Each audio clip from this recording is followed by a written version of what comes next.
Isto mesmo, pela bondade e misericórdia do Senhor nosso Deus, esta é a primeira aula do ano de 2023, a quarta do nosso curso básico em teologia, tá? Hoje é a nossa quarta aula do nosso curso básico em teologia. Hoje é segunda-feira, dia 2 de janeiro de 2023. Chegamos, graças a Deus, chegamos. Ebenezer, até aqui nos ajudou o Senhor, muita luta, dificuldades, tribulações, aflições, mas graças a Deus chegamos, aqui estamos intactos, né? Alguns até um pouquinho baqueados, mas chegamos intactos, o que importa, né? Que o Senhor está na nossa frente. Muito obrigado, pastor Juarez, o Elvis, irmã Márcia, pastora Cristiane, irmã Nicinha, pelo grande esforço, né, que fizeram em Amém. estarmos aqui juntos nesta noite. Alguns rápidos avisos, bem rápidos, que o nosso tempo passa em alta velocidade. Como nós não tivemos na semana passada a nossa aula, é normal, não é que nós temos então mais uma aula para frente. Então, esta matéria de arqueologia bíblica terá o seu fechamento no dia 16 de janeiro próximo. Então, dia 23, anotem aí, dia 23 começamos a nova matéria. Na próxima aula eu vou divulgar a vocês, né? Porque eu tenho que ajustar o quadro da sequência das matérias, eu tenho que encaixar o irmão Kleber na melhor matéria que ele se adaptar, né? Não posso assim, eu queria seguir a sequência, mas não tem como, então a gente tem que trabalhar primeiramente no que fica melhor para ele do que para mim, pelo fato da experiência, né, em certas matérias. Então, eu preciso então dessa semana para fazer alguns ajustes e na segunda que vem então já divulgarei para vocês a matéria que o irmão Kleber, no dia 23 de janeiro, já estará ministrando, né? Outro sim, a partir desta sexta-feira, como mínimo, tá? Eu vou levar quase 2 semanas para já fazer a divulgação de todas as notas que ficaram para trás, né? Pelo fato que na semana passada nós trabalhamos internamente uma quantidade enorme de papéis que vocês não podem imaginar. Meu filho até queria gravar, não grava isso não, filho, fica feio. Meu filho queria até gravar, eu numa pilha de papéis, mas graças a Deus estamos aí regularizando muita coisa atrasada, então a partir desta sexta já vamos aos poucos começar a liberar várias notas atrasadas, né, que não pudemos divulgar até o momento. Eu sei que vocês têm excelente memória, ok? E eu acredito que vocês sabem exatamente em que ponto, em qual página e em que ponto nós paramos. Vamos lá. Eu creio que o Elvis se lembra, o pastor Juarez se lembra, a pastora Cristiane, exatamente em que página e em que ponto nós paramos. Eu Página estou com aqui 9. a Página 9, página 9, perfeito. Em qual ponto? versão mesopotâmica da criação. Isto, pastor, por isso que eu digo, pastor Juarez, é aquela memória fotográfica, né? Se você tem uma máquina fotográfica de excelente resolução, né, e retenção, né, é um tipo enorme, chame o pastor Juarez, convide ele, né? Dê a ele aquele sorriso que só ele consegue dar. Né? A memória do pastor Juarez é maravilhosa. Eu estou longe de ter a memória do pastor Juarez, né? Por isso que eu estou aqui eu aprendo muito com ele e com cada um de vocês. A versão mesopotâmica da criação. Vamos refrescar sempre, né? Nas nossas matérias, que essa matéria aqui, se você já observou, creio que não é demais ressaltar ou repetir, a arqueologia bíblica ela é uma mistura, ela é uma combinação de história e geografia. Quantos já perceberam isso? Quantos já perceberam? Quando nós estudamos arqueologia bíblica, não tem jeito, não tem como você evitar. Ou você cai na história, ou cai na geografia, ou cai nos dois juntos ao mesmo tempo. Então, é inevitável nós evitarmos, né? Veja só que trocadilho de palavras, é inevitável inevitarmos a geografia e a história. Vamos lá, vamos refrescar algumas coisas aqui. Versão mesopotâmica. Então, esse adjetivo mesopotâmico vem da palavra Mesopotâmia. O que era a Mesopotâmia? Ou o que é a Mesopotâmia na geografia bíblica? Alguém se lembra? Pode abrir o áudio e me dizer? O que era, o que é a Mesopotâmia na geografia bíblica? Alguém se lembra?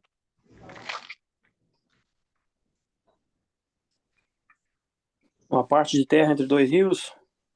Uma parte de terra entre dois rios, ou região entre dois rios. Isso. Quais eram, ou quais são estes rios?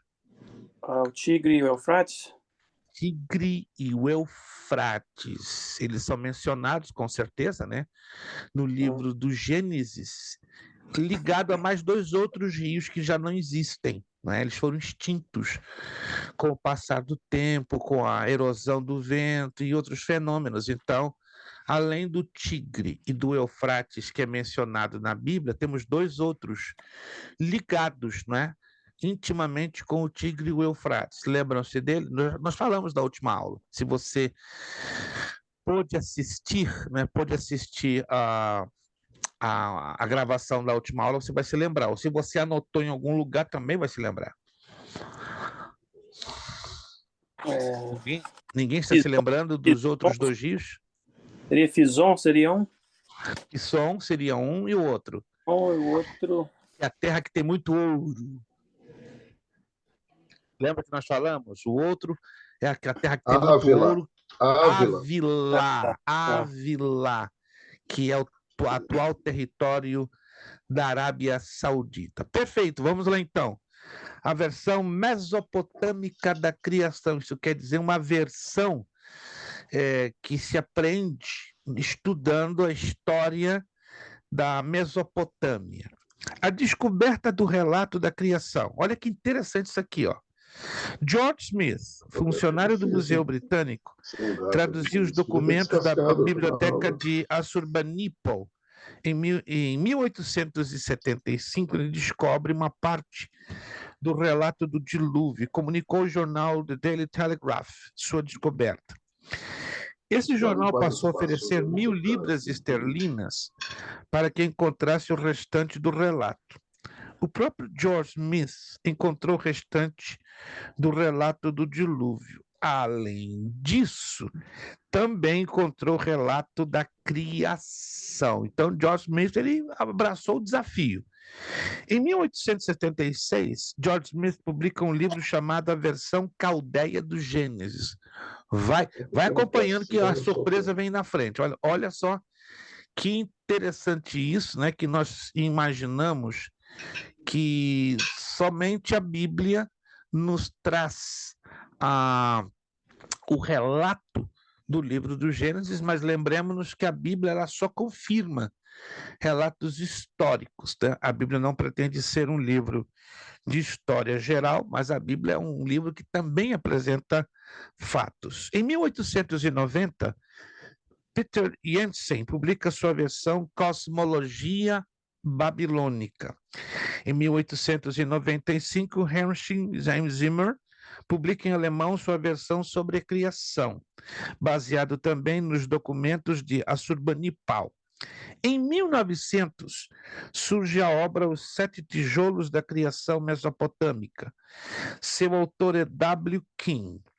Aí, para nós entendermos, né, que o relato da criação do planeta Terra não é apenas sustentado pela Bíblia Sagrada, pela palavra de Deus, mas nós temos relatos seculares, ou seja, na história geral, que confirmam com uma exatidão assombrosa. Se você pegar esses relatos e colocar lado a lado do livro do Gênesis, você tem a ligeira impressão, né, desses relatos que aqui fazemos na apostila. Eu tenho dois, né, que é a versão caldeia do Gênesis e o relato do dilúvio. Né? Eu tenho eles em inglês.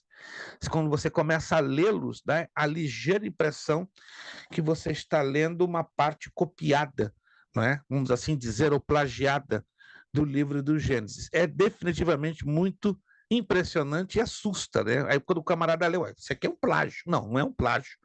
É a confirmação, né, de fatos estritamente bíblicos, que não é normal. Né? A história confirmar fatos tão precisos e tão exatos em comparação à palavra de Deus, né? Temos também esses livros, ou essas publicações chamadas Cosmologia Babilônica e os 7 tijolos da criação mesopotâmica. Então, nós chegamos à conclusão que a história secular, a arqueologia, melhor dizendo, ela confirma com todas as letras que realmente houve uma criação, né? E houve um dilúvio. E vocês percebem que tudo concentrado naquela região da Mesopotâmia. Vamos lá. Conteúdo da versão da criação. O negócio vai ficar mais interessante ainda. Ó. O conteúdo da versão da criação está registrado em 7 tijolos de 2 faces. Que loucura isso aqui, né? Agora, o que mais assusta é que esses tijolos seguem uma ordem. E olha como essa ordem está. O primeiro tijolo, olha só, isso aqui é loucura. O primeiro tijolo relata o quê? O caos primitivo. O segundo, a luz. O terceiro, o firmamento. O quarto, a terra. O quinto tijolo dá o relato dos luminares. O sexto, do homem. E o sétimo, dos deuses. Pare para pensar, vamos lá, vamos parar para pensar. Isso aqui é coincidência? Não. Isso aqui é um plágio? Também não. Uau, peraí.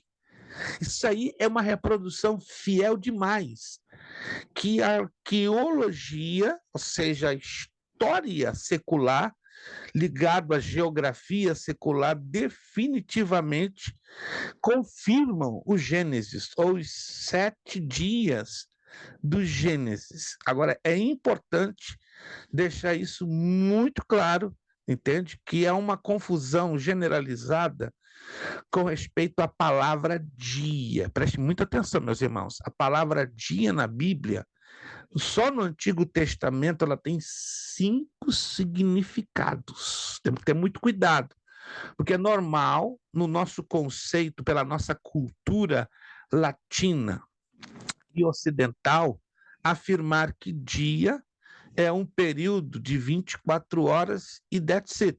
Alguém já ouviu falar disso? Na nossa cultura, quando você ouve palavra dia, digamos, Elvis teve um dia difícil, né?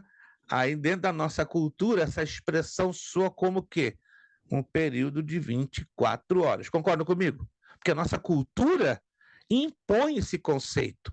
Mas quando você lê a Bíblia e aprende no Antigo Testamento, esse conceito de 24 horas cai por terra. Primeiro, o conceito hebraico de dia são de 12 horas. Começa por aí. Não é de 24 horas. Oh, sabiam disso? O conceito hebraico de dia não é de 24 horas. Já sabiam disso ou não? Quem já sabia disso? O conceito hebraico da palavra dia, se formos colocar na medida do tempo, não é de 24 horas. São de 12 horas. Como é que é? Se quiser anotar, vale a pena. Isso aqui é importante você anotar, porque vai nos ajudar a entender essa parte que agora vamos estudar. O dia hebraico ou dia judaico começa pontualmente às 6 horas da manhã e fecha às 6 horas da tarde. Então, o dia judaico-hebraico tem a duração de 12 horas. 12 horas. E o que acontece com o restante? Não é? Na parte de 7, 8, 9, 10 da noite, meia-noite, aí entram as 4 vigílias da noite. Alguém se lembra das vigílias da noite que a Bíblia fala? Anotem aí. A primeira vigília da noite vai de 6 às 9 da noite. Essa é a primeira vigília da noite.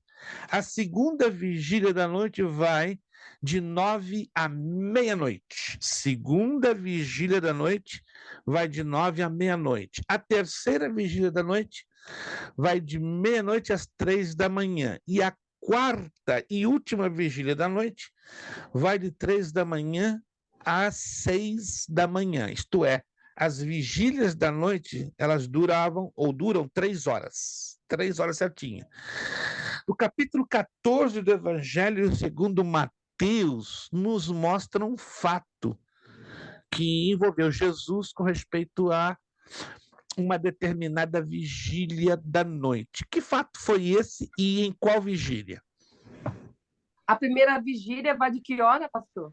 De 6 às 9 da noite. Ok, obrigada. Primeira vigília das 6 às 9. Mas a minha pergunta é, no capítulo 14 do Evangelho segundo Mateus, nós vemos o Senhor Jesus envolvido com um fato ligado a vigílias. Qual foi este fato? E em qual vigília se encontrava Jesus dentro deste fato? Alguém se lembra? Deu um apagão aqui?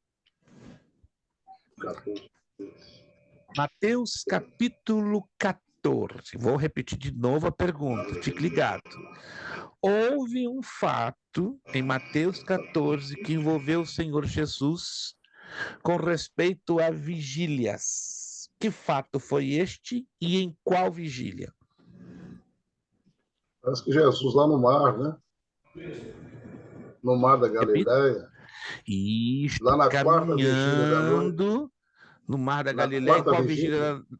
Em qual? Na quarta vigília, parece. Na quarta, anotou aí, Jesus caminhando no mar da Galileia, na quarta vigília da noite, entre 3 e 6 da manhã. Quarta vigília da noite, entre 3 e 6 horas da manhã. Isso é muito importante termos isso anotado em consideração, tá?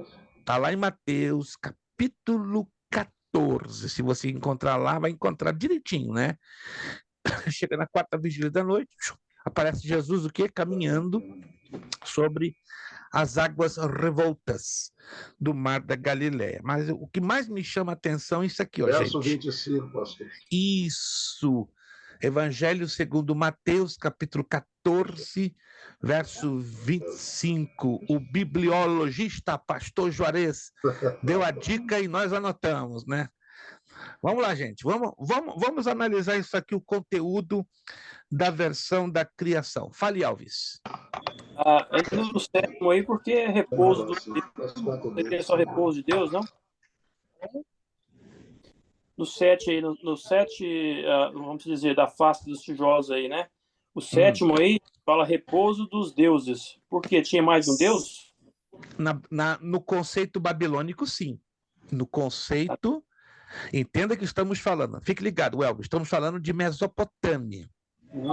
Pastor, E a pastor, o que eu entendo aqui, olha bem o fundamento disso aqui. No sétimo dia, Deus descansou. Ok. Mas, em se tratando agora indo de encontro à pergunta do nosso irmão Elvis, essa é uma visão mesopotâmica. Entendam isso aqui, por favor. Os mesopotâmicos. Quem eram os mesopotâmicos? Os sumérios, né? Os caldeus, os babilônios. Os mesopotâmicos, eles não adoravam o Deus vivo, não é? O Deus todo-poderoso, o Deus verdadeiro, o Deus de Israel. Eles não adoravam, eles adoravam 1.194 entidades. Eram 1.194 deuses comuns àquela área. Só perdia para o Egito, 1587. Então, Abraão era um deles. Abraão foi tirado de um meio mesopotâmico, um meio idolátrico extremo. A Bíblia arqueológica, Elvis, fala um pouco nessa característica. Seria interessante dar uma olhadinha. Lá tem um capítulo, tem um item lá que fala sobre o paganismo, a idolatria e a religiosidade da Mesopotâmia. Aí dá uma riqueza enorme de Deus. Elvis, tu tá com a faca, o queijo, a goiabada, a marmelada e o requeijão. Destrincha essa Bíblia aí, que essa Bíblia é um negócio de louco. Tu vai passar 8 anos usando essa Bíblia e ainda não vai conhecer a profundidade dessa Bíblia. Essa Bíblia é uma riqueza. Que Bíblia que eu estou falando, gente? A Bíblia arqueológica. Tá? Você não é obrigado, mas se você comprar essa Bíblia, olha, você aperta. Sabe aquele pano de chão do Brasil que você usa para enxugar os cantos da casa, essa Bíblia arqueológica, quanto mais você aperta, mais água sai. É impressionante. Eu nunca vi uma Bíblia tão rica em informações da arqueologia, né, que a maioria de nós desconhecemos, entendeu? Então dá uma olhadinha lá depois com calma, Webs. Tenho 2 ou 3 capítulos que estão dirigidos à questão da Mesopotâmia. Se não me engano, um deles fala sobre a religiosidade, não é, da Mesopotâmia. Então, esses deuses aqui são os deuses mesopotâmicos, né? Marduk, Nimrod, Tammuz, Semiramis, é uma quantidade louca. Se eu for aqui dar a listinha, não termina a aula hoje, em mencionar os 1.194 deuses. Mas o que me chama a atenção é a ordem dos fatos na visão mesopotâmica que se encaixam perfeitamente com a ordem bíblica. Perfeito, olha.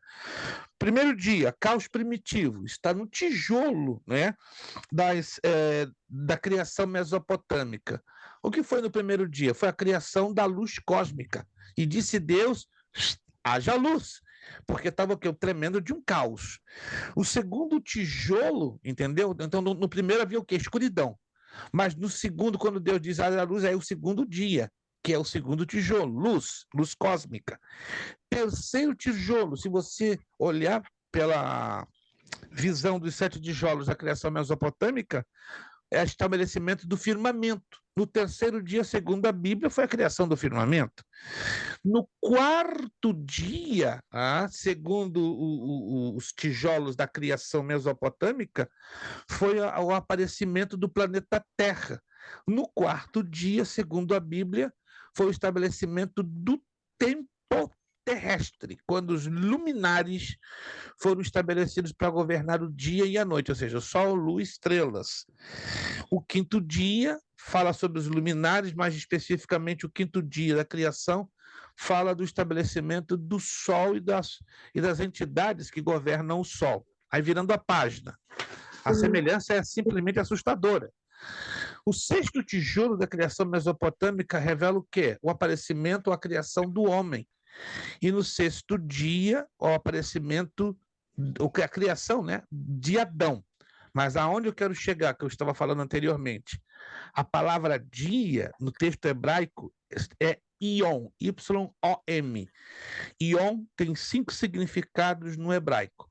Pode ser um período de 12 horas, pode ser um período de tempo indefinido, pode ser um período de tempo pré-determinado, pode ser 1.000 anos, 2.000 anos, 10.000 anos, 20.000 anos, 25.000 anos, 1 milhão de anos, tá? A palavra Yom também pode significar oportunidades, ocasiões e assim por diante. Então, são 5 significados. Aí você vai me perguntar, então, qual o significado da palavra dia dentro do livro do Gênesis? Resposta, período determinado de tempo. Aí envolveriam, né, os períodos das eras geológicas. Deixa eu mostrar aqui, que eu já mandei isso aqui nos slides de vocês, que eu deixo aqui, eu já encontrar, que vou mostrar para vocês, está aqui, ó. Se você teve tempo de dar uma olhadinha nos slides com calma, deixa eu chegar lá na página direitinho, que você vai se lembrar. Isso aqui é muito, mas impressionantemente interessante. Deixa eu chegar lá. Aqui tá. Isto. Vamos lá. Todos estão enxergando os slides? Todos estão enxergando os slides, sim ou não? Enviei para vocês, né? Eu fiz a postagem lá no grupo. Olha só. Essa aqui é a criação do universo. Isso aqui é realmente impressionante. Tábua comparativa dos dias da criação e dos períodos geológicos. Preste atenção, isso aqui parece ser uma coisa super difícil, é um baita de um quebra-cabeça, mas não é não. Isso está na história, na arqueologia secular e está dentro da Bíblia. A geologia, a ciência, ensina que o planeta Terra, na verdade, passou por 6 períodos geológicos, divididos em grupos de períodos. Vamos lá. O período Eozoico corresponderiam aos 2 2 primeiros dias da criação, envolvendo que o estabelecimento das galáxias, das nebulosas. Todos os planetas, não é? Eles foram compostos nesse período. Aí aparece lá a criação da matéria. Então, entre o primeiro e o segundo dia, para cada o tempo aproximado de duração entre o primeiro e o segundo dia, vou repetir, o tempo aproximado, que é impossível estabelecer com exatidão, mas aproximadamente tomou em torno de 12 a 18 milhões de anos. Seria uma média, não podemos fazer nenhum tipo de afirmação, porque não existem aparelhos para fazer essa confirmação completa e total, mas seria, entre esses 2 dias, uma média de 6 milhões de anos para cada um dos 2 primeiros dias. Então, no primeiro dia, segundo o relato do Gênesis, a Terra sem forma e vazia e houve o aparecimento da luz cósmica, efeito do atrito molecular. Bate direitinho, não é, com o primeiro tijolo, o caos primitivo. O segundo dia do Gênesis é a expansão. As águas em suspensão separam-se das águas sobre o globo terrestre e forma-se a abóboda, né? Que é a circunferência, a curvatura da Terra. Quantos de vocês já ouviram falar de uma teoria bem doida? Mas eu digo que é doida. Ela é doida por 3 razões. Primeiro, porque ela contradiz o relato bíblico. Segundo, contradiz a experiência prática da vida. E terceiro, contradiz as leis da física, as chamadas 3 leis da termodinâmica. Quantos de vocês já ouviram o chamado absurdo? E olha que tem pastor no mundo que acredita nessa teoria, do chamado terraplanismo, que a Terra ela é plana. Quantos de vocês já ouviram falar isso? Que a Terra é plana? Tem um grupo aí que defende durissimamente, né, com isso, a Terra é plana, a Terra não é redonda. Alguém já ouviu falar disso? Sim ou não? Ninguém. Só pastor? Isto. Se você nunca ouviu falar, tem um grupo aí de cientistas e aí então vários pastores que creem fielmente que a Terra ela é plana, ou seja, que ela chega no momento que ela termina e aí a água cai para algum lugar. Os navios se precipitam dentro de algum abismo, mas a Bíblia diz com todas as letras que a Terra é redonda, que o Senhor está sentado na redondeza da Terra, né? Não vou entrar aqui em muitos detalhes científicos, mas quando você pega um avião e vai a mais de 14 mil metros de altitude, não sei se alguém já teve essa experiência de fazer um voo do Brasil para cá ou vice-versa, tá? Em dia claro, acima das nuvens, vai chegando um momento que você vai ver o quê? Lá no horizonte, um formato de curvatura, que é exatamente o que é a curvatura da Terra. Alguém já teve essa experiência de estar na janela do avião, olhar para o lado de fora, isso quando o avião está bem alto acima das nuvens e você vê literalmente assim, ó, lá no horizonte uma curva? Alguém já viu isso? Alguém já teve essa experiência? Ou não? Ou apenas só fui eu? Será que só eu que dei de uma de curioso de ficar colado na janela do avião e olhar para o lado de fora? Então, se você nunca teve essa experiência, faça isso. Compre o seu boleto, seu bilhete na janela do avião e ó, quando ele estiver lá em cima, acima das nuvens, dá uma olhadinha. Vai chegar num momento que você vai ver perfeitamente assim, ó, a curvatura da Terra, que é exatamente a expansão que Deus criou no segundo dia. Vamos lá, terceiro dia. Segundo a ciência, no período geológico, é o período primário. E é dividido em 2 períodos, que é o Paleozoico e o Eozoico. Nesses 2 dias, o que acontece? No Eozoico, Deus cria relvos, musgos, a ervas, árvores frutíferas, que é chamado radiolaria, e aparecem os continentes. Caramba! No Paleozoico, a paleontologia não afirma que a vida de mal tivesse aparecido nesse período. Pensam alguns cientistas que talvez no fim do período aparecessem as primeiras manifestações de vida, de acordo com Gênesis capítulo 9, verso 14. Aí quando você estuda geologia, no período primário, vem a subdivisão, né? O Cambriano, Devoniano, Celúrico, Carbonífero e o Parmiano. Depois, o terceiro dia continua, que é o chamado período secundário, que ele se junta com o quarto dia. Aí entra o Mesozoico, é a era dos répteis. Interessante isso aqui. Segundo a paleontologia, a vida animal apareceu nesse período, mas segundo Gênesis, só no dia seguinte é que ela teve origem. Os limites geográficos destas remotíssimas eras são de difícil determinação e bem podem coincidir com parte de determinados dias criativos. Esta tese, isso aqui é uma tese, por que é uma tese? Porque não há como fazer afirmações 100% plenas, que esse período mesozoico que envolveu o terceiro dia, os animais pré-históricos, alguns deles que sobreviveram à primeira destruição da Terra, estariam presentes. E aí é o chamado período Triássico, Jurássico ou Cretáceo. Pela rarefação da camada atmosférica, Deus trouxe à vista, o Sol e a Lua, criados no princípio. É o que acontece, né, no quarto dia. Então, o tempo humano é estabelecido no quarto dia, é o que nos ensina em Gênesis 1:14. Aí vemos o quinto dia, que envolve o período terciário. Esse período, segundo a ciência, durou de 5 a 6 milhões de anos. É também chamado o Cenozoico, é a era dos animais, de vários animais. 58 milhões de anos durou, né, esse período. O aparecimento da vida animal segundo Gênesis, peixes, aves, grandes répteis, essas idades são meros cálculos sem base científica, são aproximações. No fim do quinto dia, a Terra estava povoada de animais. Aí vem o sexto dia, o período que o homem é criado, que bate na ciência como os dois períodos quaternário, antigo e moderno, que também é conhecido como psicozoico, não é? A duração desse período foi entre 26 milhões a 15 milhões de anos. A quantidade de anos é uma coisa louca.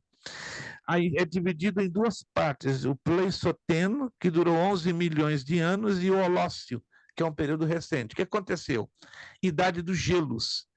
Toda a Europa ficou imersa no gelo. Nessa época existiam os grandes animais terrestres, representados pela designação de bestas feras da terra, grandes répteis de gado. Não há certeza da existência do homem nesta época. Isso é a ciência quem o diz, mas a Bíblia já nos apresenta, não é? E também o sexto tijolo da criação mesopotâmica nos apresenta o quê? A aparição do homem.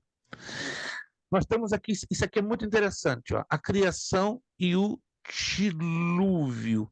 Né? Nós vamos desenvolver isso aqui só para você entender um pouquinho melhor. O período antediluviano, ou seja, antes do dilúvio, envolve todos os 7 primeiros capítulos do livro de Gênesis. O homem apareceu na Terra mais ou menos em 4000 a.C.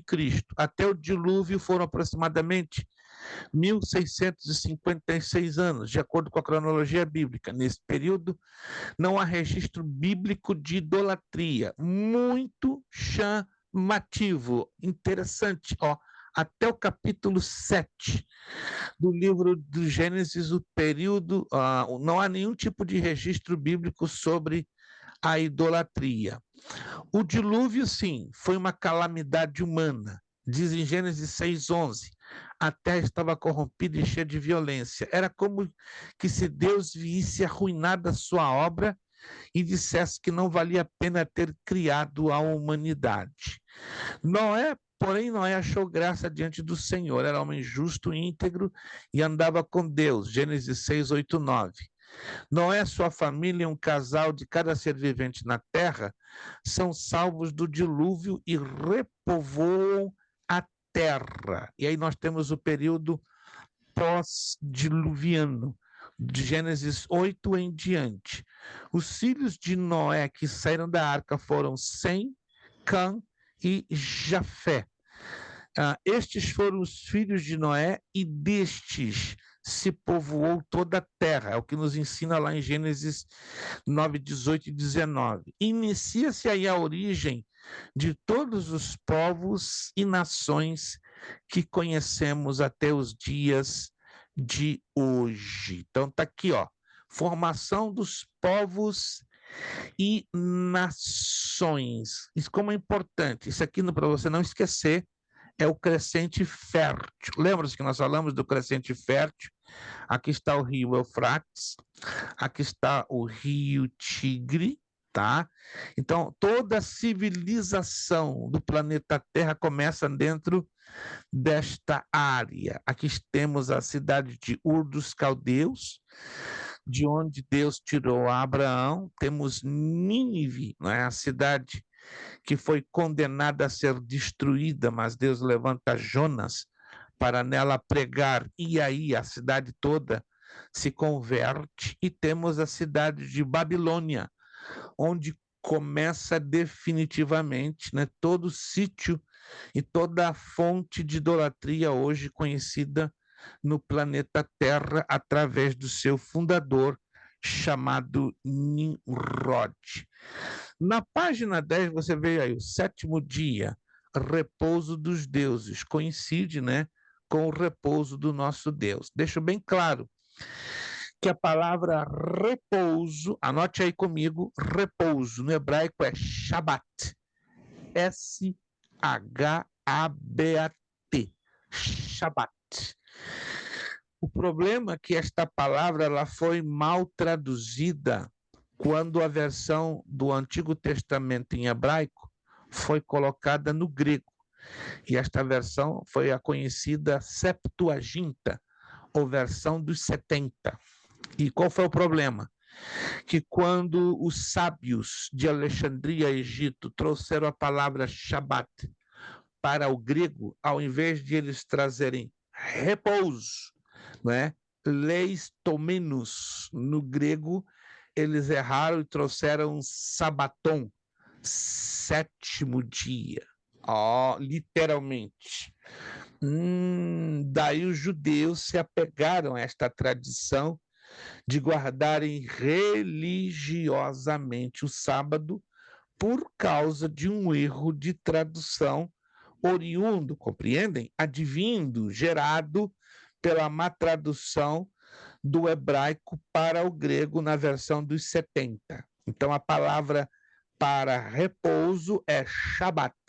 Shabat não corresponde ao sábado, embora o sétimo dia, por Deus, foi colocado como descanso. Em outras palavras, que você trabalhe, que eu trabalhe 6 dias, mas vai haver um Shabat, que seja a sexta, que seja o sábado, que seja o domingo, que seja a terça, que será o que? O dia do descanso. E aí esse dia, não importando a ordem cronológica, ele será definitivamente o dia de descanso. Mas os judeus, por o problema da tradução, decidiram pegar o que é o pé da letra. Por isso que Jesus mesmo disse, o Filho do Homem é Senhor até do sábado, não é? Do descanso, porque o que importa para Deus não é a ordem cronológica do dia ou do tempo, mas que seja separado no meio de 6 dias, para ser o nosso sábado, o nosso Shabat, o nosso descanso. Todos estão entendendo? Quantos estão entendendo, gente? Mas os judeus, que são muito religiosos, pegam muito ao pé da letra, caíram nesse problema do sábado, né? Pelo problema da tradução feita incorretamente pela Septuaginta, aí ficou, e agora para mudar isso, complicou enormemente. Então, é importante que você... Sim, Elvis, vamos lá.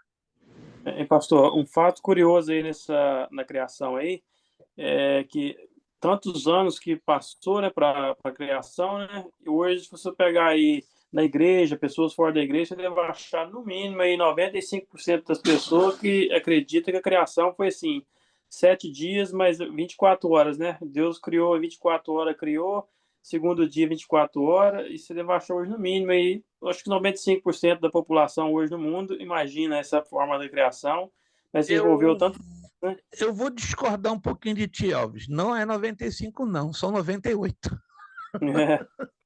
Por aí. 98, porque não se ensina, irmãos. Vamos ser abertos. Não se ensina nem o princípio básico de arqueologia bíblica nas igrejas. Aliás, não sei se o pastor Juarez se lembra, eu tomo a liberdade de me dirigir ao pastor Juarez, porque ele já tem alguns anos de igreja, né? E já no Brasil esteve frequentando muitas escolas bíblicas dominicais. Lembro-me como hoje, nas escolas dominicais no Brasil, nas Assembleias de Deus, nos anos 70, 80 e 90, se dava uma excelente noção, ainda que básica, de arqueologia bíblica. Não sei se o pastor Juarez já participou de escolas dominicais, né? Por bons ministradores, dando noções básicas, bem básicas, de arqueologia bíblica, coisa que hoje, por alguma razão que eu não entendo, é muito raro, né? Uma lição de escola dominical, seja até mesmo da CPAD ou de qualquer outra igreja, outra denominação, dar uma noção básica de arqueologia bíblica. Eu até digo pior do que isso, você não tem nenhuma noção básica de geografia bíblica. Eu não me lembro de nenhuma lição bíblica recente da CPAD que abordasse, ainda que bem por cima, princípios de compreensão de geografia bíblica. Se os irmãos se lembram, me avisem que eu preciso me lembrar qual é essa lição da CPAD ou de outra denominação que fale sobre geografia bíblica. Agora, nos anos 70, 80, 90, era abundante. Eu tenho pelo menos, eu estava vendo isso no domingo, eu tenho mais de 70 revistas da CPAD dos anos 70 e 80 que falam sobre princípios básicos de geografia bíblica, umas 25 a 27 de arqueologia. E hoje? Por que esse assunto ele é tão evitado? Não é? E é muito fácil explicar, porque para se falar de arqueologia, o camarada tem que ter uma base, ainda que bem simples, de história e de geografia. E para você ter uma base de história e geografia, como diz meu filho, tem que colocar bumbum na cadeira, né? Separar um bom tempinho e pesquisar, e estudar e comparar com os textos bíblicos. Não parece que hoje a tendência, não estou generalizando, por favor, não me mal interprete, mas parece que a tendência hoje dos professores de escola bíblica dominical é pegar material enlatado. O que é material enlatado? Material já pronto e jogar. Não sou contra que um professor de escola dominical, né, use um material da internet, contanto que ele desenvolva aquele material. Agora, pegar exatamente como ele está enlatadinho e jogar para o público, aí não. Aí qualquer um pode pegar uma escola dominical, né? Vai lá na internet, baixa um PDF, um Word, um artigo e pronto, e joga. Mas a coisa não funciona assim. Essa é a razão, Elvis, porque hoje 98% dos cristãos não têm a mínima ideia do que significam os 6 dias do Gênesis. Falo isso com profunda tristeza, né? E aí envolve-se que pastores. Como pastor, foram 6 dias. Foram 6 dias, cada um de 24 horas. Mas não tem escrito isso na Bíblia. Não, você tem que ter uma visão da arqueologia, é a matéria bíblica que vai te dar esta visão. Vamos lá. Falando ainda um pouco da formação dos povos e nações, né? Nós já batemos isso aqui, né? Sem, Cã e Jafé, os 3 filhos de Noé. Cã se tornou pai dos africanos, Jafé se tornou pai dos europeus, e Sem, o pai dos asiáticos. Tá? A característica dos 3 filhos de Jafé, preste atenção, olha isso aqui interessante, foi o monoteísmo. O que é monoteísmo? Alguém tem uma ideia dessa palavra? Monoteísmo. Tem algo a ver com boética? É a crença em um só Deus. É a crença em um só Deus. Olha que interessante. Vamos entender isso aqui, ó. Quais são as 3 religiões? Vamos lá. Estou aqui para dar 50 pontinhos agora. Segura essa. Quais são as 3 religiões no mundo monoteístas? 3. E estão ligadas a Sem, Cã e Jafé. Muito interessante isso aqui. as 3 religiões monoteístas. Elas são grandes e importantes no planeta Terra. Cristãos, como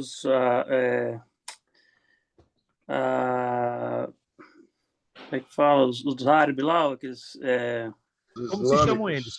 Como se chamam eles? Vamos lá. Deixa o Elvis pegar essa benção. Ele já largou. Agora o Elvis tem que terminar. Vamos lá. Se o Elvis não terminar, pastor Juarez e outro pega. Os cristãos, cristianismo é o primeiro, depois. Qual a segunda? Os islâmicos. Islamismo e o terceiro. Aí apertou, pastor. Apertou. Ah, papai do céu, não posso dar meio ponto, não. Não dou 50, não dou nada. Pastor Juarez, é só a oportunidade. O Elvis perdeu. Vamos lá. O cristianismo. Sim. Islamismo. Mais uma. Fecha. Alguém fala do budismo, né? Não. Não sei se eu estou correto nessa. Não, os budistas adoram 689 deuses. Eu fiz confusão agora. Ai, pastor, só está tão perto, dá vontade de chorar. Não tão perto que só está, meu pastor. Não, saiu da mente agora, mas eu sei. Papai, eu não acredito, pastor. Pastor Juarez. Alguém mais? Alguém que quer arriscar? Judaísmo, islamismo e o que mais? Acredito que vocês não se lembram. As 3 religiões monoteístas do planeta Terra. Vou lembrar, pastor, saiu da mente isso agora. Mas saiu igualzinho a quiabo, gente. Rapaz, escorregou forte. Eu sei qual é. Ninguém? Meu Deus! Não, vou lembrar. Ô, pastor, não é católico, não. Não. Ô, pastora Cristiane, não faz isso comigo, não. Gente, eu estou começando o ano com o coração pesado agora. Não, o budista eu sei que é muito. Não acredito que vocês não conseguem se lembrar. Não estão lendo a apostila. Peraí, deixa eu ver o que é o Islã. Não estão lendo a apostila. Se vocês estivessem lendo lá no fundão, vocês iam descobrir. Eita! Ô, pastor. Vamos lá. Muçulmanos! Não, já foi falado. A gente se entende o cristianismo, judaísmo, islamismo. Isso, pastor Juarez sabe que ele não quer falar, ele não quer soltar o ouro. Pastor Juarez, faça favor, pastor, solta o ouro, pastor, por favor. Você não está deixando Deus lhe usar, não, pastor. Só tá complicando a ação de Deus. Eu vou lá e não lembro. Judaísmo, cristianismo e islamismo. Anote aí, por favor. Então, vale os 50 aí. 50 vale são 50 seus. aí. Já está aqui, pastor. Não se assusta no final da sua nota, não. Não se assusta. Vai ver tanto 1, 0, 0. Da onde está vindo tanto dinheiro? Na fala do senhor, isso acabou soltando o judaísmo também. O senhor falando antes, aí o senhor mencionou o judaísmo também, nós nem pegamos. Isso. Pastor Juarez, parabéns, pastor Juarez. Anote aí as 3 religiões monoteístas, só adoram um Deus. Judaísmo, se esqueceram de Deuteronômio, capítulo 6, verso 4. Papai, como é que você consegue se esquecer desse texto? Ouve, Israel, o Senhor teu Deus é o único Deus, é o Shemar, né? Digamos, é a profissão de fé, de adoração a um único Deus. Anote aí, o judaísmo é monoteísta por causa da ordem do próprio Deus aos judeus em Deuteronômio capítulo 6, versículo 4. Aí vem o islamismo, né, que só adora Alá, tendo o seu profeta principal Maomé, e o cristianismo, que aí o centro do cristianismo é Jesus Cristo, independente que sejam católicos, romanos ou evangélicos, eles são monoteístas. Vamos lá. Então, isso aqui é importante, procura não se esquecer disso, tá? Deixa eu aqui. Perfeito. Vamos voltar à apostila? Pastor, depois eu vou... Sim. Com licença, eu posso fazer uma pergunta? Faça. Voltando atrás aí um pouquinho, como que é baseado esses cálculos que são feitos a respeito dessa questão de milhões de anos? Se baseia em quê? Os O cálculos. senhor já ouviu falar em um teste científico muito comum usado pelos arqueólogos, chamado prova de carbono 14? Já Já ouviu ouvi falar? falar. Isso, essas datas aproximadas são feitas através de testes, não é, de carbono 14. Claro, até hoje se usa muito o carbono 14, mas os pastores já devem estar atualizados que desde 2011 os arqueólogos, os médicos legistas, né, os que fazem autópsias, né, ou fazem o chamado atestado de óbito, né, de pessoas falecidas, eles trabalham com a prova de DNA, ou DNA. Então, aliado às provas de carbono 14, hoje você pode determinar com precisão ou com aproximação datas, né? E na questão destas datas que aqui mencionamos neste gráfico, 94% delas foram pré-datadas com provas de carbono 14. É claro que com o avanço da ciência, da tecnologia, em torno de 15%, porque é novo, né? A prova de DNA, ela começou a ser trabalhada em 2011 para cá, então são 12 anos, muito recente. As provas de carbono 14 já são quase 200 anos, né? Desde 1812, segundo a história, se usam as provas de carbono 14. Já o DNA de 2011 para cá. Então, entre as duas provas, a que dá melhor precisão ou exatidão de datas, sem dúvida, é o DNA. O irmão sabe que você se pode encontrar o DNA, né, animal e o DNA vegetal, né? O animal se encontra onde? Na pele, tá? Cabelo, sêmen e sangue. São as 4 fontes do DNA animal. O DNA vegetal ou mineral você encontra no caule das plantas, nas raízes ou no bulbo. E no DNA mineral é no centro rochoso de cada uma das pedras, seja granito, seja mármore. O negócio hoje, pastor, tá um negócio assim assombroso.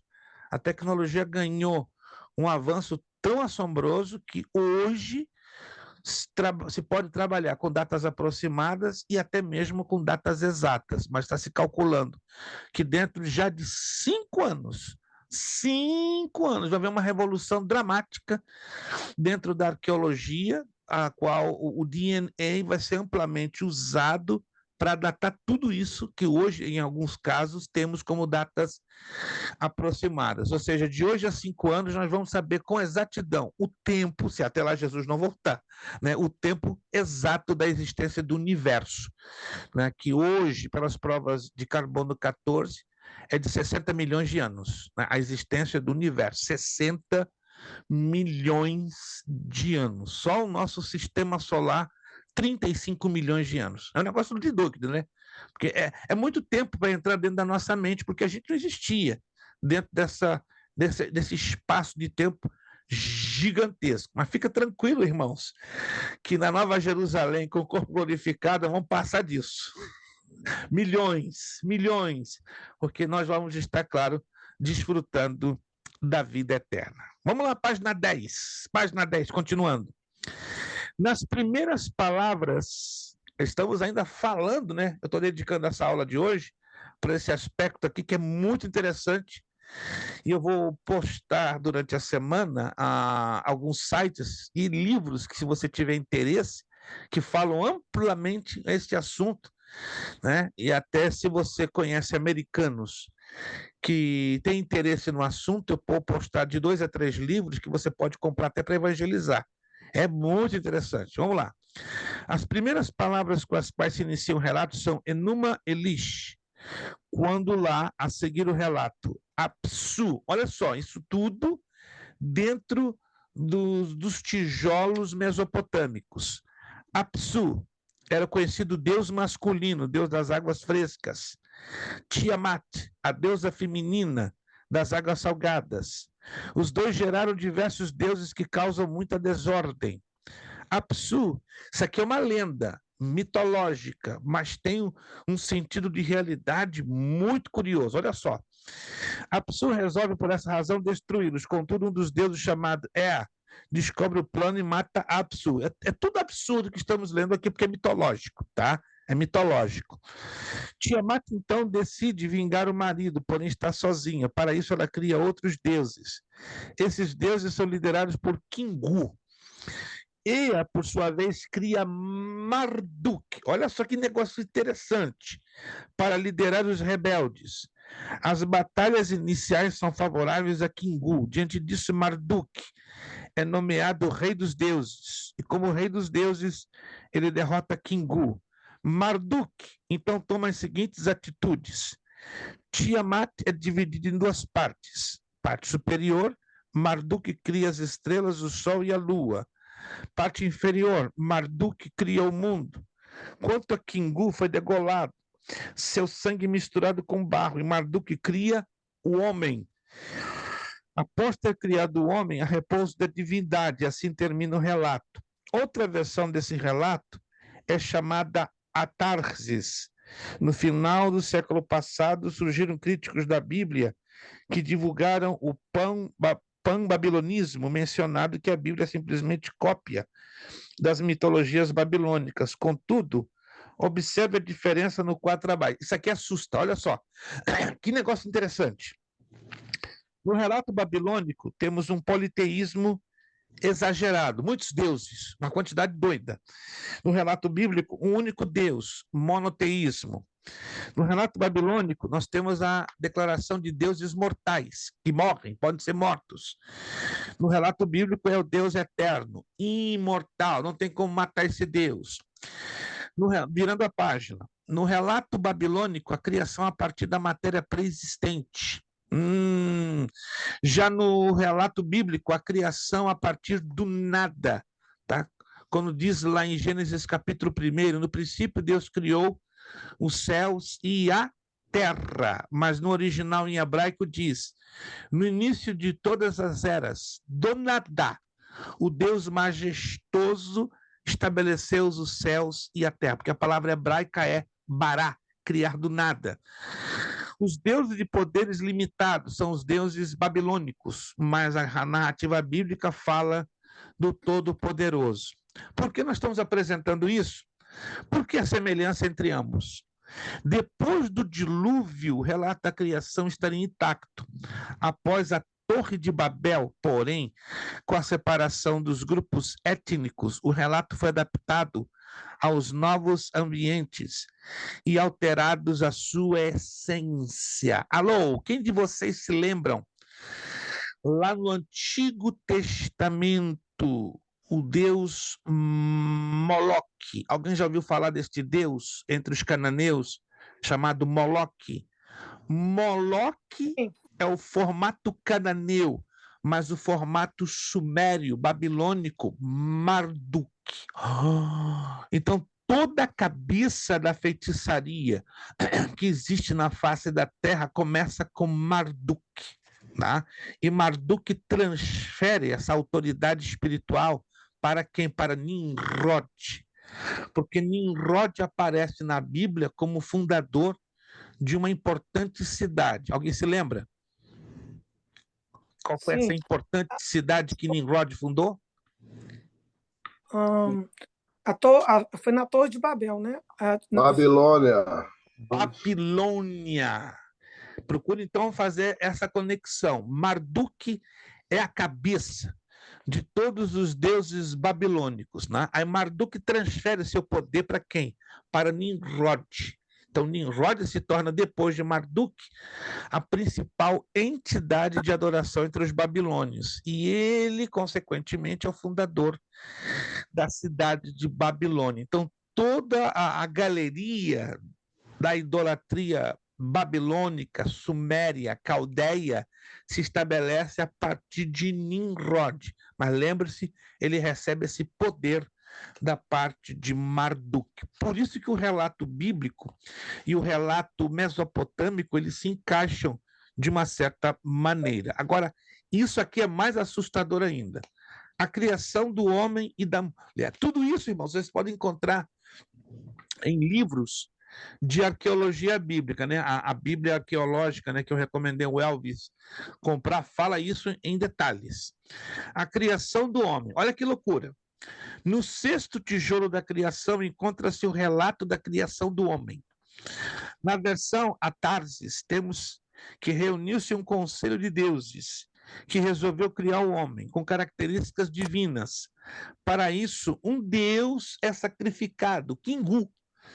Nesse relato aparece uma frase muito interessante, se a relacionarmos com o texto bíblico, que o pingar do seu sangue nos purifica. Mas peraí, pastor, isso é uma cópia do que Jesus fez por nós na cruz do Calvário. Agora que é esse ponto que eu quero chegar a vocês.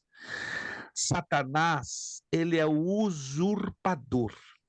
Ele é especialista em copiar os princípios bíblicos, tanto a título escrito, revelado na Escritura Sagrada, como na prática ética. Lembra-se, Satanás, ele é o usurpador, ele procura copiar, e ele não tem problema para copiar e dizer que é o original dele, mas não é. Ele é o usurpador. O que é usurpador? É o que viola um direito original. Então, até a história, né, dos deuses babilônicos é uma usurpação ao que Deus estabelece no relato do livro do Gênesis, até mesmo com respeito ao que Jesus fez, o sacrifício que ele fez ali na cruz do Calvário. Isso é muito sério, tá? E a gente precisa, claro, é como o Elvis falou, 95%, ou eu digo 98%, né, dos evangélicos não tem uma leve noção sobre a origem dos 6 dias do Gênesis. Pior ainda, não tem uma visão nem bíblica e nem histórica, pior ainda, arqueológica, sobre as entidades demoníacas que existem hoje no mundo, da onde elas tiveram origem. Olha que coisa séria. A deusa Nintu mistura o sangue de Kingu com barro, formando o homem. Loucura, total loucura. É o plágio da criação que Deus estabeleceu sobre o homem. Existe outro relato da criação do homem chamado Mito de Adapa. Esse relato encontra-se escrito em 4 tijolos. A biblioteca de Assurbanipal foram encontrados 3 tijolos. O 4º tijolo foi encontrado nas ruínas do palácio do faraó Akhenaten.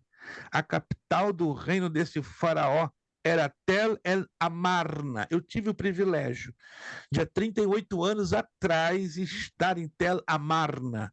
Estive lá dentro, né, dentro de uma pirâmide. Eles montaram um pequeno museu dentro de uma pirâmide, e ali está, né, as ruínas do palácio do faraó Akhenaten. E eu tive o privilégio de ver esses tijolos. É assustador. Claro, estão escritos em hieroglifo egípcio, que é aquele alfabeto, né, codificado em figuras, né, mas tem uma tabuleta do lado com a tradução ipsilíteres, ou seja, palavra por palavra no inglês. E aí eu estou reproduzindo isso aqui para vocês entenderem um pouquinho como é assustador a maneira que Satanás tem usado para enganar as pessoas que não têm o Senhor Jesus como seu Senhor e Salvador, e mesmo a palavra de Deus como a Bíblia Sagrada, que é a verdade imutável. Olha o que diz aqui, ó. O relato diz que Adapa foi criado como um semideus e, portanto, mortal.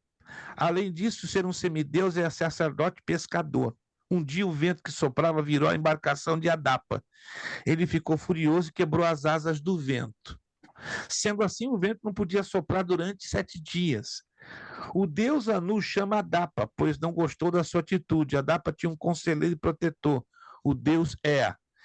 Este o orientou a não comer nem beber nada que Anu lhe oferecesse. Adapa, fiel, rejeitou o oferecimento de alimentos e bebidas por parte de Anu. Vai acompanhando, é tudo distorção do texto sagrado. Virando a página. Mas um outro Deus disse que Adão, porque ele havia sido tolo, porque havia rejeitado a comida e bebida da imortalidade. Sua vida passou a ser de sofrimento e angústia. Isso aqui é o relato mesopotâmico ou babilônico da criação do homem e da mulher. Agora, olha a criação da mulher. Existe um tijolo que fala da formação da mulher, porém está muito apagado, deteriorado. Contudo, nota-se que o nome da mulher, Ninti, dama da costela. Irmãos, presta atenção, isso aqui é fantástico. Olha só, Ninti, dama da costela. Como o diabo é usurpador. Ele podia disfarçar, mas não. Ele usa termos que abertamente revelam o quê? A grandeza da revelação divina. Em 1975, Wiseman afirmou que esse nome significa a dama de quem procede a vida. Qual é o nome bíblico cujo significado é vida? Vamos lá. Não, você não pode se esquecer desse nome. Ai. Eu sou o caminho, a verdade e a vida. Tem um nome na Bíblia cujo significado é exatamente vida. Digamos, o nome Welvis significa vida, mas não é vida, claro. O Elvis tem um significado diferente. Mas tem um nome na Bíblia cujo significado é vida. Não é Eva, não, né? Eva, Elvis. Elvis está estudando e ele não solta o ouro. O Elvis é de uma humildade que me estremece, até balancei aqui na cadeira. Anote aí, o significado de Eva, vida. A mãe da vida, ou a que gera vida, exato. Mas vocês estão percebendo aqui a usurpação que o diabo toma da palavra, ele distorce, ele toma como o autor original da ideia, entende? Então, os dois significados, como diz aqui na apostila, têm relação com o nome bíblico Eva, que dá vida, ou a mãe da vida, ou a mãe dos viventes. Isso é preocupante, irmãos, porque hoje muita gente aí está acreditando em fábula. Está correndo muito nas redes sociais. Escute essa, e você vai se lembrar que eu vou dizer. Que Adão teve 2 mulheres. Alô? Está correndo, está rolando pesado aí nas redes sociais. E os crentes, inclusive pastores, que eu acho absurdíssimo, né? Peraí, meu Deus. Eles estão estudando aonde? Em que fonte? Em que Bíblia? Em que manual histórico de credibilidade? Não é errado e é necessário que o servo de Deus, né, estude a história secular paralela à geografia, mas tem que bater com o texto sagrado. Já por outro lado, hoje está correndo aí uma lenda, né, que os pastores estão entrando direitinho. Né? Esses dias em vídeo eu ouvi um pastor dizendo: definitivamente, irmãos, Adão teve 2 mulheres, porque foi encontrado... A Lilith, né, pastor? Isso, irmã Ana está ligadíssima, ela está com 4 tomadas aí de um gerador de quebra, que não vai deixar a irmã Ana pagar. Aliás, a irmã Ana está assim, né? Eu não vou dizer isso agora, mas depois ela vai ter um espacinho para divulgar uma enorme bênção que vai acontecer em 3 de fevereiro. Eu não vou fazer isso porque eu não estou autorizado, mas irmã Ana, quando estiver pertinho, quiser fazer o convite da sua bênção, né? Todos estariam... É o senhor que vai ficar encarregado de fazer isso para mim. Só tem mais graça. A senhora é a mãe da criança, eu apenas vou ser o parteiro. Eu só vou ser o parteiro e o enfermeiro é seu esposo, né? Aparecer pelo menos alguns alunos lá, eu vou ficar feliz demais. Eu posso, então, já adiantar o assunto, né, para os alunos já se programarem? Por favor. Me permita, eu vou usar um espacinho só de 2 minutos. Eu não sou acostumado a fazer esse tipo de propaganda, mas é para a glória do Senhor nosso Deus. Dia 3, anote aí na sua agenda, se você puder, se você estiver na cidade de Denver, estado de Connecticut, dia 3 de fevereiro, 7h45 da noite, tá? E a nossa irmã Ana Bernardino vai estar fazendo o lançamento do seu primeiro livro de poesias evangélicas. Qual o título do livro, irmã Ana? Estrela de Davi, Poemas Bíblicos. Estrela... Gente, é chique no mundo, Estrela de Davi, poemas bíblicos. Depois, se a irmã Ana puder fotografar a capa do livro e postar lá no grupo do bacharel, ficaremos felizes. Tá? Então, vai acontecer no dia 3 de fevereiro, sexta-feira, 7h45, na igreja Abba Church. Vou passar o endereço também para vocês, né? E estaremos, nós, né, como os convidados para estar oficiando este momento espiritual maravilhoso. Tá ali, olha, gente, tá ali. Não estou ganhando um centavo com essa propaganda, não. Eu quero que o nome de Cristo seja levantado bastante alto, né? E nós estaremos ali para a glória do Senhor, né? Oficiando, né? Ajudando a oficiar, né?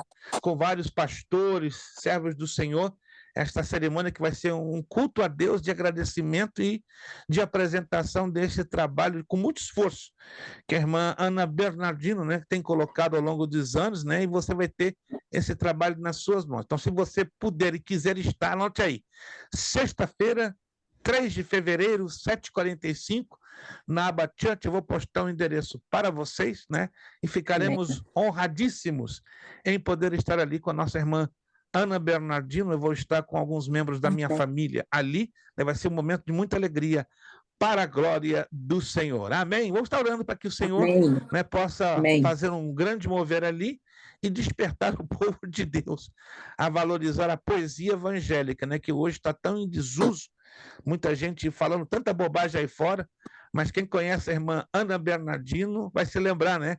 Alguns anos atrás ela postou um vídeo chamado Mefibosete. Se a senhora depois puder me mandar uma cópia do vídeo, o meu vídeo sofreu um hackeamento e ele está quebrado. Literalmente, ele só dá 6 primeiros minutos. Então, depois, se a senhora puder compartilhar no meu privado, eu quero depois compartilhar com os alunos de todos os grupos, para então fazer a propaganda do lançamento do seu livro, né? E o Mefibosete está incluído dentro deste livro, né? Que Deus será então glorificado. Tá bom, gente? Tá dado o recado. Se você puder prestigiar a irmã Ana Bernardino, todos nos alegraremos ali na presença do Senhor. Dilúvio, dilúvio, dilúvio. Vocês acreditam que o dilúvio... É uma pergunta bem séria que eu estou fazendo. Vocês creem que o dilúvio que a Bíblia nos dá a narrativa foi de características universais, ou seja, cobriu todo mundo, ou só cobriu aquela região da Mesopotâmia? O que vocês opinam? Vocês creem que o dilúvio, pela narrativa bíblica, alcançou todo o planeta Terra ou só aquela região da Mesopotâmia? Vamos lá, quero ouvir vocês. Se é que vocês já leram com atenção a narrativa bíblica. Vamos lá. Pensar, ler sim e me lembrar agora, eu não lembro, não. Eu imagino que tem que cobrir a Terra toda, né? Porque se é uma forma que Deus usou para, vamos dizer, para reiniciar o ser humano e tudo, que eu acho que teria que ter atingido a Terra toda, né? Para, no caso, acabar com tudo, né? Já começar do zero de novo. Essa é a opinião do irmão Elvis. O que os outros irmãos opinam? O dilúvio, ele foi de características universais, mundiais, ou apenas alcançou a Mesopotâmia? Alguém já leu detalhes e se lembra para então dar a sua resposta? Vamos lá. Qualquer um pode... Eu quero ouvir vocês. Ninguém opina nada, só o Elvis. Então, só o Elvis leu Gênesis capítulo 7. Porque a narrativa do dilúvio está todinha ali. Eu penso que seja a terra toda, né, pastor? Porque tem a parte que Deus fez aliança com Noé, que não iria destruir a terra toda. Que interessante. Olha a importância da leitura do texto, com certeza, né? E da interpretação. Eu também creio no dilúvio universal. Mas é interessante, né? Que agora eu vou usar essa frase que deixou a marca de Alves da Silva. 95% do povo, por mais que leia, não interpreta corretamente. Irmãos, eu falo isso com muita tristeza. Estão lendo o texto, mas não estão interpretando corretamente. Vamos gastar esses últimos minutos da aula observando isso. Isso aqui é interessante, é um grande objeto de pesquisa da arqueologia ao longo de centenas de anos. Gênesis capítulo 6 e Gênesis capítulo 7, vamos fazer uma séria observação É aquela coisa, eu tenho certeza que você já leu, já passou por esse texto, já ouviu muitas ministrações na escola bíblica dominical, mas tem detalhes que não adianta você ler e não entende, ou não se agarra. Vamos ler então o capítulo 6 todo e o capítulo 7, mas eu vou ler devagar e eu peço que vocês tenham, por favor, eu vou pedir que na medida do possível, todos tenham a sua Bíblia aberta. No capítulo 6 e no capítulo 7 do livro do Gênesis. Você anote em algum lugar. Essa é a narrativa completa do dilúvio. Então, se você quer saber detalhes sobre o dilúvio, capítulos 6 e 7. Vamos lá. Eu vou estar lendo na minha versão que eu tenho aqui comigo, que é Almeida Revista Atualizada. Como se foram multiplicando os homens na terra e lhes nasceram filhas, vendo os filhos de Deus que as filhas dos homens eram formosas, tomaram para si mulheres, as que entre todas mais lhes agradaram. Então disse o Senhor: o meu espírito não agirá para sempre no homem, pois este é carnal, e os seus dias serão 120 anos. Aqui tem um problema. Muitos interpretam como Deus reduzindo a vida humana a 120 anos. Não se trata disso, cuidado.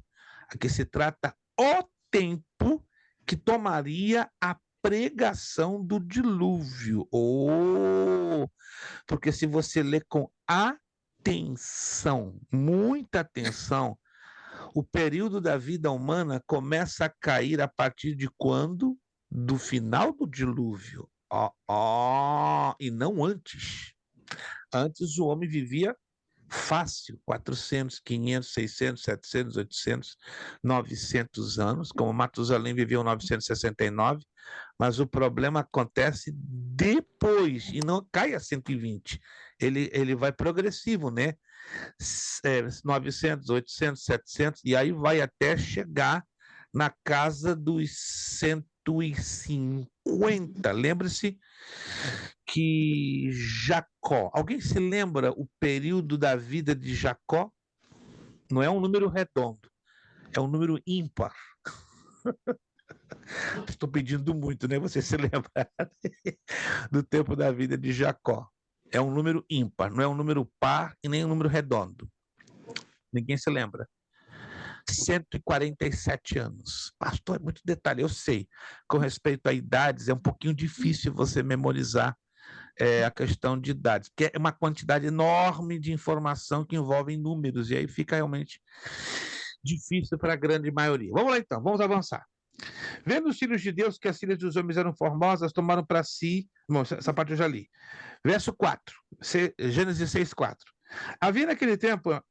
havia gigantes da terra e também depois, quando os filhos de Deus possuíram as filhas dos homens, as quais lhes deram filhos. Estes foram valentes, varões de renome na antiguidade. Que é importante deixar claro que não foram os anjos que desceram do céu e tiveram relações sexuais com mulheres, e muito menos demônios. Não procede isto. Tá? Se você estudar direitinho o capítulo 4 e o capítulo 5, está anotando aí? Está anotando? De Gênesis, você vai descobrir quem eram os filhos dos homens, né? Perdão, as filhas dos homens e os filhos de Deus. Quem eram as filhas dos homens? A descendência ímpia de Caim. E quem eram os filhos de Deus? A descendência piedosa de Sete. E você descobre isso quando você lê e estuda, repito, os capítulos 4 e 5 de Gênesis. Se você não lê, e muito menos estudar os capítulos 4 e 5 de Gênesis, esquece, você não vai chegar a essa conclusão de jeito nenhum. Por isso que a maioria já joga assim no ar.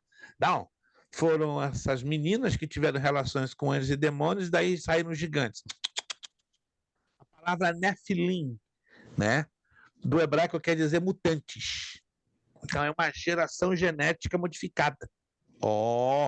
E olha que esse termo é um termo científico que não faria sentido ser usado no tempo do Gênesis, mas foi uma revelação que Deus deu ao próprio Moisés, Nefilim. Lembre-se que toda a palavra hebraica que termina com iemi é plural. Elohim, Nefilim, Serafim, está se referindo a plural. Então, Nefilim quer dizer mutantes. Vamos lá. Verso 5. Viu o Senhor que a maldade do homem se havia multiplicado na terra e que era continuamente mal todo o desígnio do seu coração. Verso 6. Então arrependeu-se. Então, outro probleminha aqui de interpretação. Então se arrependeu o Senhor de ter feito o homem na terra e isso lhe pesou no coração. O livro de Números diz que Deus não é filho do homem para que minta e nem filho do homem para que se arrependa. Aí cai numa contradição. Opa! Se o livro de Números fala isso, por que entra a palavra arrependeu-se? Se arrependeu o Senhor. É um problema de tradução da parte de Ferreira de Almeida. O correto seria: e caiu grande tristeza no coração de Deus, ou em angústia. As versões em inglês você vai ver perfeitamente. Não tem a palavra regretted, que seria arrependeu-se. Almeida, como Reina Valera, são as duas traduções que trazem esse problema de tradução. Então, o correto aí, pesou o coração de Deus, ou pesado em tristeza, ou se angustiou Deus de ter feito o homem na terra e isso lhe pesou o coração. Essa seria a tradução correta. Verso 7. Farei desaparecer da face da terra o homem que criei, o homem e o animal, os répteis, as aves do céu, porque me arrependo de os haver feito. Olha como Deus é específico. Ele ia eliminar o quê? Homem e animal. Mas quais são os animais que Deus ia eliminar? Olha que interessante. Analisa aqui comigo. Répteis e aves do céu. Tá anotando comigo? Répteis e aves do céu. Deus está sendo claro para Moisés quando deu a revelação. Então Deus ia poupar um grandíssimo número de mamíferos. Uou! Já se sabe, né, que um número pequeno de répteis e aves do céu foram poupados dentro da arca. Um número bem pequeno, mas um número enorme. Provavelmente mais de 1.200 espécies eram constituídas de mamíferos. Não sei se você já percebeu isso quando leu o texto. Geralmente nós lemos o texto assim, ó, batido, e não percebemos esse detalhe. Então anota aí. Aqui Deus está sendo claro quais as espécies de animais que ele ia poupá-las, colocando dentro da arca. Alguém já percebeu isso? Eu acredito que não. Você leu o texto e não se deu conta que aqui Deus está sendo bem claro. Ele iria eliminar os répteis, na sua grande maioria, e as aves do céu. Iria poupar um número muito pequeno de répteis e aves, né? Mas os mamíferos ele iria poupar praticamente quase que todos. Vamos lá, versículo 8. Porém, Noé achou graça diante do Senhor. Verso 9. Eis a história de Noé. Noé era um homem justo e íntegro entre os seus contemporâneos. Noé andava com Deus. A palavra andar aqui é ele tinha intimidade, tinha comunhão íntima com Deus. Esse é o significado da palavra aqui, andar, no hebraico, que quer dizer mantinha um relacionamento de intimidade. Gerou 3 filhos, Sem, Cão e Jafé. Verso 11. Agora presta atenção aqui, muita atenção aqui. Gênesis 6:11. A terra estava corrompida à vista de Deus e cheia de violência. E viu Deus a terra e eis que estava corrompida, porque todo ser vivente havia corrompido o seu caminho. Verso 13. Então disse Deus a Noé: resolvi dar cabo de toda a carne, porque a terra está cheia de violência dos homens. Eis que os farei perecer juntamente com a terra. Faz uma arca de tábuas de cipreste, nelas farás compartimentos e calafetarás com betume por dentro e por fora. A palavra compartimento quer dizer andares. Então a arca teria andares. Deste modo a farás. 300 côvados será o comprimento, e 50 a largura, e a altura 30. Então 300 côvados corresponde a 45 metros. E 50 a largura. Então 45 metros de comprimento, 60 metros de largura e a altura 30. Então teria 15 metros de altura. Que barco grande, gente. Pensa aí, num barco de 45 metros de comprimento, de 60 de largura e 15 de altura. Uou! Lembre-se que essa é uma medida antiga, côvados. Naquele Fala, tempo, Welps. naquele tempo, só Deus mesmo fazia uma engenharia dela. Se pudesse para fazer um barco parado por cima da água desse tamanho, com engenharia dessa forma aí, mas ninguém tinha tecnologia para chegar Não ao ponto de tinha. fazer uma tecnologia dessa para fazer um barco ainda cheio de animais. Impossível. Completamente, para a época, completamente impossível. 100% correto. Isso aqui é Deus. Gente, se você não crê, isso é Deus. Eu não sei se vocês sabem que existe uma réplica, uma cópia autêntica, de acordo com a narrativa bíblica da Arca de Noé, no estado do Tennessee. Alguém já sabia disso? Uhum. Se você puder pegar seus filhos e fazer uma visita, eu estou pretendendo ir lá no verão. Estou pensando aqui levar minha família e um grupo de alunos do presencial aqui de Orlando, tá? E o de Tampa, que nós vamos abrir, se Deus quiser, na próxima semana. Estou pretendendo em julho ou em agosto. Irmos lá no Tennessee, né? Lá temos que gastar 3 dias, sexta, sábado e domingo, né? Compraremos os bilhetes online, né? Eu estou querendo levar pelo menos uns 40 alunos do presencial, né? Vocês estão de uma certa forma, mais perto, certo? Mas seria super interessante. Depois eu vou postar o link no grupo, se você tiver um dia interesse de ir com a sua família. Eu não conheço, eu conheço só através de vídeo, mas eu conheço 4 alunos que já foram lá, disse que é uma coisa maravilhosa, é uma experiência de vida.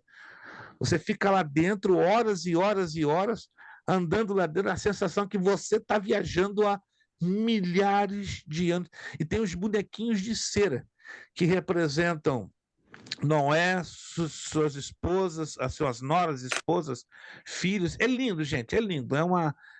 Digamos assim, uma visita que fortalece a fé, e tem uma pessoa ali que lê a narrativa bíblica, né? E ainda passa um filme, né? Mostrando o processo do dilúvio. Vamos lá, verso 16. Farás ao seu redor uma abertura de um côvado de altura. Uau! A porta da arca colocarás lateralmente. Olha a engenharia, como Elvis falou, a engenharia, que não existia na época. A porta tinha que ser do lado. Farás pavimentos na arca, ou seja, andares. Um embaixo, um segundo e um terceiro, de quebra, né? A arca tinha altura de um prédio de 5 andares. Só para você ter uma ideia, pensa num prédio de uma média de 5 andares, era a altura da arca. Coisa de doido. Aí vai lá, verso 17, porque eu estou para derramar águas em dilúvio sobre a terra para consumir toda a carne, em que há fôlego de vida debaixo dos céus, tudo que há na terra perecerá. Verso 18, contigo, porém, estabelecerei a minha aliança, entrarás na arca, tu e teus filhos, e tua mulher e as mulheres de teus filhos. Pouca gente sabe que essa palavra que aparece aqui pela primeira vez, aliança, é a palavra hebraica traduzida por anel. Porque tem o sentido figurado da palavra aliança, né? Que é convênio, pacto, concerto, contrato, certo? Mas aqui a palavra hebraica sugere o quê? Anel. Oh! E quando acaba o dilúvio, o que é que aparece? Para confirmar esse anel? O arco-íris. Que coisa tremenda. Então aqui Deus já está mostrando perfeitamente. Eu vou colocar um anel entre eu, Noé e sua família. E este anel vai ser literalmente uma aliança, um pacto, um convênio, um contrato, que eu não vou mais destruir o planeta Terra com água. Verso 19. De tudo que vive de toda a carne, 2 de cada espécie, macho e fêmea, farás entrar na arca, para os conservares vivos contigo. Verso 20. Das aves segundo as suas espécies, do gado segundo as suas espécies, de todo réptil da terra segundo as suas espécies, 2 de cada espécie virão para ti para os conservares em vida. Olha só então, Deus pouparia algumas espécies de aves, tá aqui, ó, verso 20, presta atenção. Ele pouparia algumas espécies de mamíferos, se não todos os mamíferos praticamente, algumas espécies de répteis, tá? 2 de cada espécie virão a ti para os conservares em vida. Verso 21. Leva contigo de tudo que se come, ajunta-o contigo, ser-te-á para alimento a ti e a eles.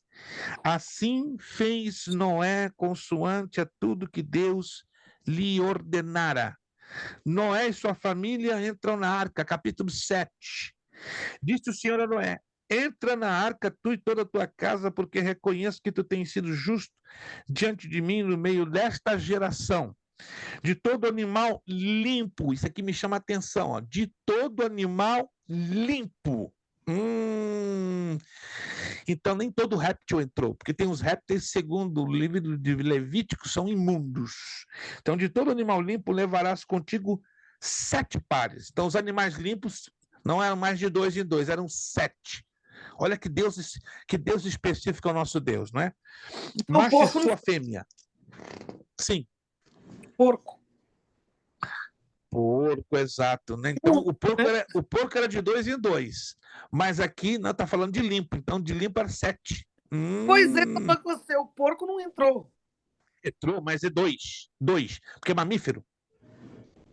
Entendeu? Ó, lê o texto comigo. De todo animal limpo, levarás contigo 7 pares, 7 casais. Mas se a senhora lê com atenção o verso 20, do gado. Gado aqui implica gado porcino, gado caprino, gado bovino. Não é? Bovino, boi, caprino, cabra, porcino, porcos. Com a palavra hebraica ela sujeira essas 3 linhas. Então temos que entender o texto. Se a gente Mas não o porco entender o texto... mas o porco não é proibido? Na lei. Aqui não é lei. Está me acompanhando? Aqui não é lei. A lei não foi estabelecida. A lei foi estabelecida no Sinai, 2000 anos depois do dilúvio. Pastora, fica ligada, pastora. Aqui não é lei. Aqui não é lei. Vamos, arqueologia, geografia e história bíblica, para a gente localizar as coisas. Aqui não é lei. A lei ela surge 2000 anos depois do dilúvio, 2.550 anos depois do dilúvio. Gente, a gente tem que ler o texto para a gente chegar às conclusões. Vamos lá. Mas dos animais imundos, um par, o macho, a sua fêmea. Tinha um título, tinha uma classificação de animais imundos, que interessante, né? Aqui Deus não dá essa classificação, só vai dar lá na lei. Mas era então um número pequeno. E esse número pequeno foi reduzido o quê? A um par, a um casal só. Ok? Versículo 3. Também das aves do céu, 7 pares. Das aves do céu, macho e fêmea, para se conservar a semente sobre a face da terra. Isso aqui eu acho lindo. Deus faz questão de dizer, ó, das aves do céu, separa 7 casais, para conservar sua semente na face da terra. Porque você sabe que pássaro se multiplica com uma velocidade doida. Não é um só, 2, 3, 4, é uma coisa assim fantástica. Versículo 4. Porque daqui a 7 dias farei chover sobre a terra quanto tempo? 40 dias e 40 noites. E da superfície da terra exterminarei todos os seres que fiz. Mas como é que se pode destruir tanta coisa em tão pouco tempo? Preste atenção. Já vamos fechar daqui a pouquinho. E tudo fez Noé segundo o Senhor lhe ordenara. Noé era um garoto, era um guri. Ó, não era o Elvis com 18 anos, nem o pastor Juarez com 14. Olha a idade de Noé. Tinha Noé 600 anos de idade, era um gurizão. 600 anos, corresponderia talvez uns 14 anos nos dias de hoje. Quando as águas do dilúvio inundaram a terra. Por causa das águas do dilúvio entrou Noé na arca, ele com seus filhos, sua mulher e as mulheres dos seus filhos. Estão me acompanhando? 8 pessoas. Concorda comigo? 8. Alô? Quem concorda comigo? Ou com o texto bíblico? 8 pessoas que entraram na arca. Alô? Sim ou não? 8. 8 pessoas entraram na arca. Versículo 8. Dos animais limpos e dos animais imundos, das aves e de todo réptil sobre a terra. Deus faz questão de novo dizer quem dos animais entraram.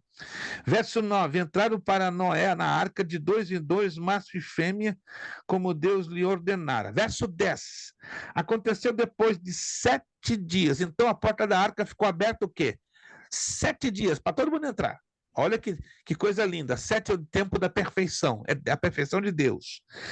E aconteceu que depois de 7 dias vieram sobre a terra as águas do dilúvio. Como é que vieram essas águas? Aí nós vamos entender a universalidade do dilúvio.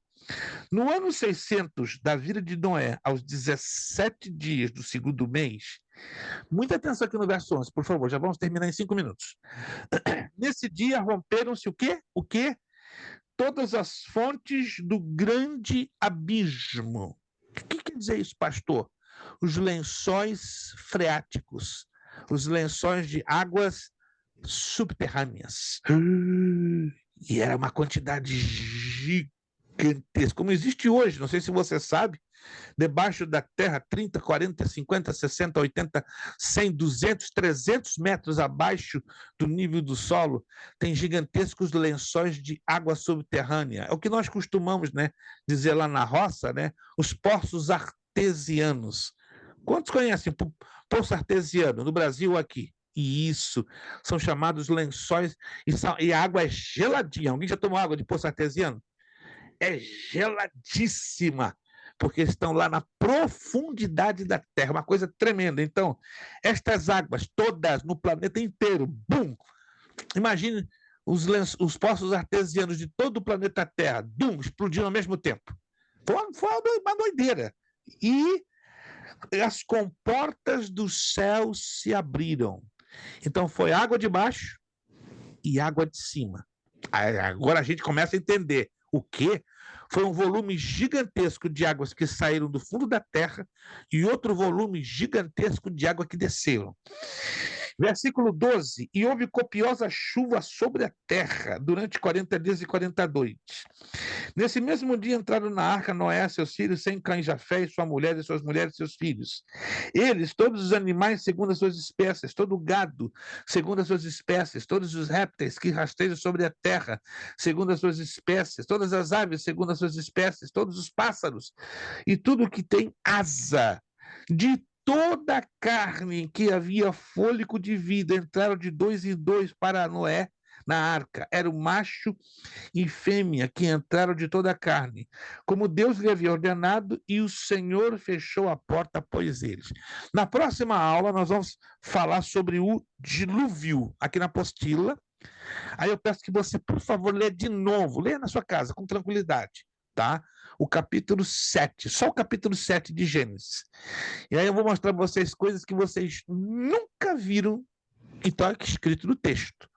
E vamos fazer o paralelo da visão mesopotâmica, né, e da arqueologia secular, como ela apresenta a questão do dilúvio. Irmãos, os cientistas já estão crendo que houve definitivamente um dilúvio universal que arrebentou com este planeta. Eu estive, para terminar, na borda do Monte Everest. Não sei se você sabe, né, que o ponto mais alto do planeta Terra está lá nos Himalaias, entre a China e a Índia. Entre a China e a Índia, existem 2 países pequenitos, chamados Tibete e Nepal. Tem um espaço, né, no caso, uma extensão, uma cordilheira, é parecida com a Cordilheira dos Andes, na América do Sul, só que ela é enorme na América do Sul, mas o Himalaia é a metade, cerca de 4.500 quilômetros de comprimento por 95 de largura. Eu só estive em 250 quilômetros do Himalaia e tive o privilégio, com a ajuda de 2 arqueólogos, ver. Gente, eu me emocionei quando vi aquilo. No sopé do Everest. O Everest está a 8.848 metros acima do nível do mar. Eu estava a 6.400. Estava até com uma pequena máscara de oxigênio, porque nesta altura o oxigênio é rarefeito e o ar é muito escasso, ou seja, o ar é pesado. Então você tem dificuldade de respirar. Estava um vento doido, tanto que eu estava com aqueles óculos para proteção dos meus olhos por causa do vento muito frio. Estava em torno de 20 graus abaixo de zero, mas não estava nevando, era outono. Mas eu tive a oportunidade de ver num paredão de mais de 200 quilômetros. Eu me emocionei quando o arqueólogo me mostrou: o senhor está vendo isso aqui? Esta é a marca do dilúvio. O quê? Não sei se vocês já viram na televisão, quando chove em algum lugar e traz uma inundação, fica a marca na inundação numa parede de uma casa, de um edifício. Alguém já viu isso na televisão? Talvez vocês já viram, né? No Brasil ou em algum lugar aqui na América. O que eu vi, você pode ver isso facilmente no YouTube. Eu vou procurar, eu já vi em 2 vídeos.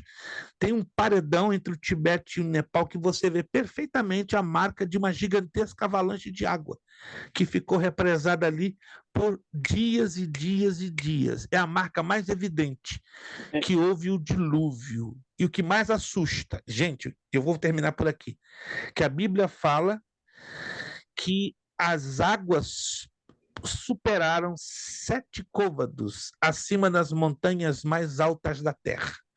15, pastor. 15 metros. Hein? 15 côvados. 15 côvados. 15 Não, côvados. 7. Que dá, 15. perdão, 15 côvados, que dá aproximadamente 30 metros. Gente, que doideira! Então, o Everest, 8.848 metros, coloca 30 metros acima. Foi tudo coberto. Isso eu vi. Tem uma marca lá de 200 quilômetros aproximadamente que a água chegou naquele paredão do Everest. Quando eu vi aquilo ali, e é um arqueólogo cristão, eu comecei a chorar. Falei, Jesus, os homens negam, né? Mas está aqui a prova. Deus deixa a prova dele em tudo, né? Tudo, tudo. Para terminar, porque isso aqui a gente vai estudar praticamente na última aula. Você sabia que o nome de Deus foi encontrado no DNA do ser humano? Quem sabia dessa? O nome de Deus foi encontrado no DNA de nós, seres humanos. Alguém já ouviu falar? Você já tinha comentado uma vez, pastor, na aula. Eu vou mostrar para vocês a fotografia. É assustador. Uma foto do DNA com o nome de Deus lá dentro. As 4 letras em hebraico. O Y, o H, o W e o H. Não, nosso Deus é tremendo, né? Ele dá um tapa nos incrédulos, assina o nome dele e criou a mim e a você e deixou. O Elvis é a minha criação, a Cristiane é a minha criação, o Juarez é a minha marca, a Ana é a minha imagem e semelhança, a Nicinha é a minha imagem e semelhança, assinado Jeová. Gente, isso me faz delirar, me faz dar glória de pé e aplaudir e ficar rouco, porque não adianta os cientistas bater com o pezinho no chão. O nosso Deus deixa a sua presença, não apenas no nosso espírito, mas em tudo aquilo que ele criou. Gente, Deus falou com vocês nessa aula de hoje? Amém. Se não falou, vamos orar para alguém aqui se converter. E se você não se converter, eu vou fazer jejum para você ser convertido, ainda que seja no pau no bom sentido.